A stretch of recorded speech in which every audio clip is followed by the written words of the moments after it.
अगर आप किसी स्पीकर या कोई भी आवाज़ पैदा करने वाले ज़रिए या सोर्स के करीब खड़े हैं तो आपको आवाज़ की फ्रीक्वेंसी ज़्यादा सुनाई देगी। और अगर स्पीकर दूर हो जाए आपसे तो आपको आवाज़ की फ्रीक्वेंसी कम सुनाई देगी।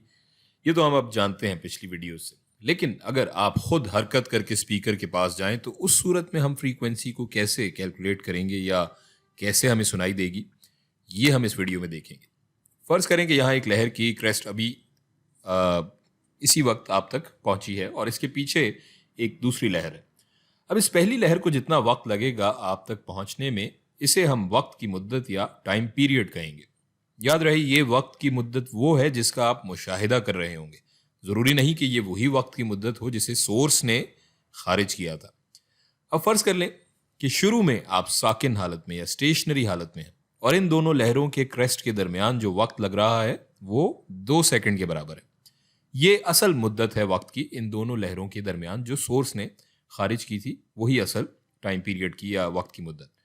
लेकिन अगर अब आप एक लहर की तरफ हरकत करने लगे, यानी स्पीकर या आवाज की सोर्स की तरफ, तो आपको इस दूसरी लहर के लिए ज्यादा इंतजार नहीं करना पड़ेगा और आपको दूसरी लहर यहां कहीं सुनाई दे जाएगी और ये मुद्दत कहलाएगी आपकी मुशाहिदा करदा मुद्दत।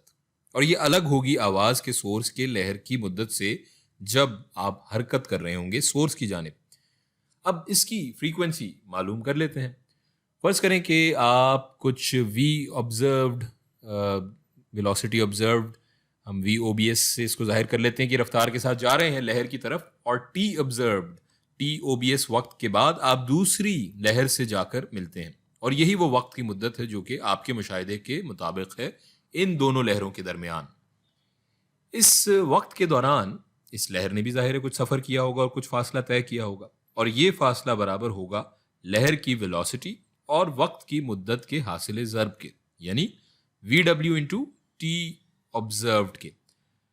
अब हम जानते हैं कि दो लहरों के क्रेस्ट के दरमियान का फासला बराबर होता है एक तूल मौज या वेवलेंथ के। तो इसे हम लिख सकते हैं wavelength lambda is equals to V W into T observed जमा we observed into T observed. इसे मजीद हल करेंगे तो हमारे पास आ जाएगा, ये टी ऑब्जर्व्ड बाहर आ जाएगा, lambda is equals to t observed into V W जमा वी ऑब्जर्व्ड। और अगर हम इसे टी ऑब्जर्व्ड के लिए हल करें तो हमारे पास क्या आ जाएगा, t observed is equals to lambda बटा वी डब्ल्यू जमा वी ऑब्जर्व्ड। इस फॉर्मूले को हम सिर्फ टाइम पीरियड की शक्ल में ले आते हैं।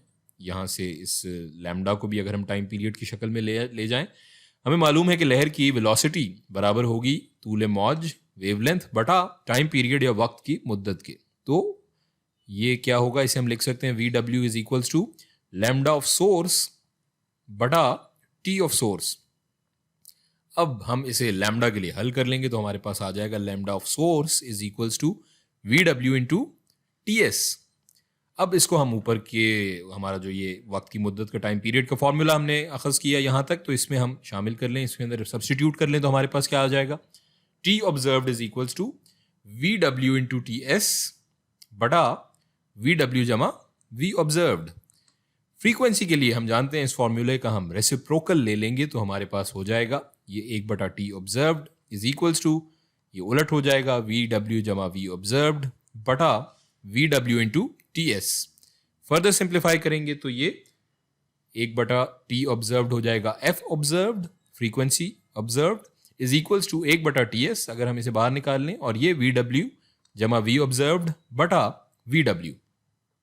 और इसको फर्दर सिंप्लीफाई करें तो ये F observed is equals to ये 1 बटा टी एस एफ एस हो जाएगा, F S into V W जमा वी ऑब्जर्व्ड बटा वी डब्ल्यू। सो ये फॉर्मूला हमें बताएगा कि हम कितनी फ्रीक्वेंसी का या किस फ्रीक्वेंसी का मुशाहिदा कर रहे होंगे जब हम खुद आवाज़ की सोर्स की तरफ जा रहे होंगे। जितना तेज़ी से हम उसकी तरफ जाएंगे उतनी ही ज़्यादा फ्रीक्वेंसी का हम मुशाहिदा करेंगे। ये फॉर्मूला इस सूरत में या उस सूरत में लागू होगा जब हम सोर्स के पास खुद जा रहे हों। अगर हम आवाज़ की सोर्स से दूर जा रहे हों तो यहाँ बीच में ये मस्बत की जगह मनफी साइन आ जाएगा।